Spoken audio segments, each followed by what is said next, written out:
Well, the Federal Reserve holds a critical meeting today. The question, will they issue an interest rate hike? What will the decision be? Will they raise it? Will they not? Joining us to talk about the possible outcomes and their potential impact, we've got Bankrate's Chief Financial Analyst, Greg McBride, with us. Greg, good morning. How you doing? Great. Thanks for having me this morning. All right. So you got hopefully got your crystal ball there out of frame. What do you think they're going to do today? Yeah, I think this is going to break with recent tradition, if you will. I think they're going to hold rates steady today. That follows 10 consecutive rate increases dating back to March of last year. But they won't necessarily signal that they're done altogether. I mean, the fact is they could resume raising rates, and it could happen as soon as July if the economic data points them in that direction. All right, so how do you describe this moment then? Is this sort of like, okay, let's take a pause and kind of wait and see? Do we know at this point if the last 10 increases did what they wanted them to do?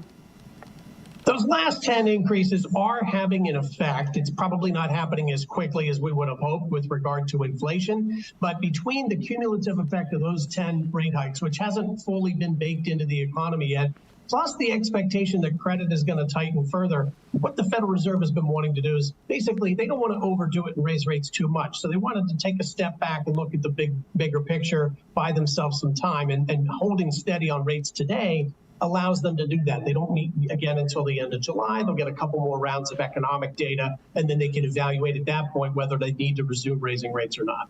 All right, so for people in the market for loans, I guess, whether, I don't know, cars, homes, things like that, how would a decision today not to raise it again, how does that impact the price or cost, I guess, of those loans?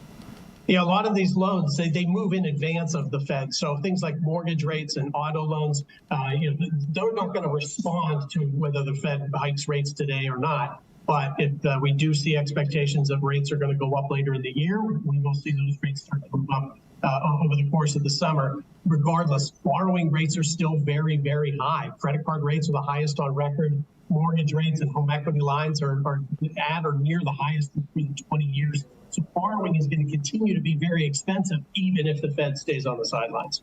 Any idea how long that takes to kind of reverse and for rates to maybe start coming down or get back to that level? We so enjoyed 2-3%, whatever it was back then.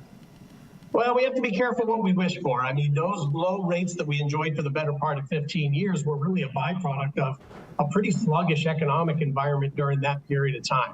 Yes, inflation was low, but so was things like job growth and wage growth. And so for the Federal Reserve to reverse course and start cutting interest rates, the economy would basically have to roll over. So, if those forecasts of recession come to pass, then the Federal Reserve will likely start to cut rates, but probably not until next year. The economy is actually hanging in there quite nicely, and inflation's still stubbornly high. That's really what's forcing their hand. I imagine it takes a special person to want a recession. Before you go, let me ask you about what we've been reading. Some economists are saying that these consecutive rate hikes have ended the so-called Great Resignation, when tens of millions of people quit during the pandemic and the little bit following. Do you think that trend continues, or is that over? Well, the idea of these rate hikes is to really pump the brakes on the economy, and part of that is really cooling the labor market.